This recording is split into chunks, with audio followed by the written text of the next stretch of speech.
Why should you vote? Well, my name is David Nyiringabo and I am from the Democratic Republic of Congo. And this message is for American citizens who are asking themselves questions about elections. Now, I'm going to give you a very quick and simple outsider perspective. I am from the Democratic Republic of Congo, and for so long and several times, as activists and citizens, we fought so much just to make sure to try to push our government to organize elections. Now we knew these were not gonna be free and fair elections, but we believed that the more we organize elections as a country, the better we are likely to become at these elections. In other words, if we organize elections more, probably they'll get better and become free and fair elections. Another thing that we knew was that elections have an impact at different levels. They would change things at different levels. We knew that they could also serve as a way to disrupt systems of oppression and corruption that were in place. Now, I'm currently living in America, and I see how many people don't want to vote. They just don't want to be involved. Now I have a message for you. You might be asking yourselves questions about the Electoral College. You might be saying, anyway, we as the people, we are not the ones to make a final decision about who becomes president. Okay. And you might also be saying to yourself, does a single vote matters? Okay. And you might also be saying to yourself, will elections change anything? Now, I'm going to start speaking to these points. I'm going to start with the last one. Do elections change things? Do elections make things perfect? Probably not. They will not make things perfect, but they will make a significant change.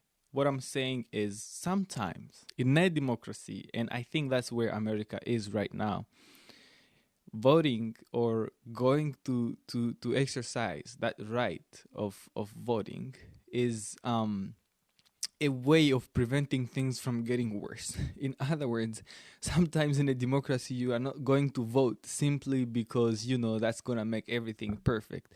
But that stops things from getting worse. And you might also be asking yourself questions about the Electoral College. In other words, you are saying, anyway, as the people, we are not the ones making the final decision about who becomes president. Well, at least for you people, you are lucky because all the people in the Electoral College or the final electors are Americans. In my country, we have an unofficial, invisible, and informal electoral college or electors. In other words, there's a group of people that we don't know that make the final decision about who becomes president. And my guess is if there's 100 people in that group, probably only 2 of them are Congolese, and the rest of them are probably a bunch of Westerners and Asians who have interest and businesses in the country. So you are lucky. You have something that you don't want to lose. And I'm gonna speak to the last thing, which is, does my single vote matters? Well, I'm not here to demonize my country, but I think Americans and most Westerners have something they need to learn from the rest of the world. And that is the ability to see yourself as an individual, as part of a larger system of interconnected individuals. You know what I'm saying? As a single individual, you are interconnected to other people in a culture, in their community. That's why your vote matters, because if 100 people say, my single vote doesn't matter, and then let's say it's 1,000 people, it's 1 million people, what does that become? So I want you to just exercise your right. And when you vote, you are expressing yourself.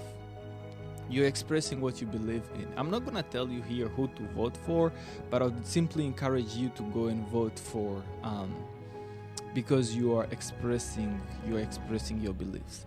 And the last thing that you need in America is a civil war. You do not need a civil war. We've been through civil wars and it's the worst experience ever. So please go vote. Go to the website of your state, register to vote, and cast your ballot. And remember, the one thing that dictators are mostly afraid of more than a bullet is a ballot box. Ciao. and good luck.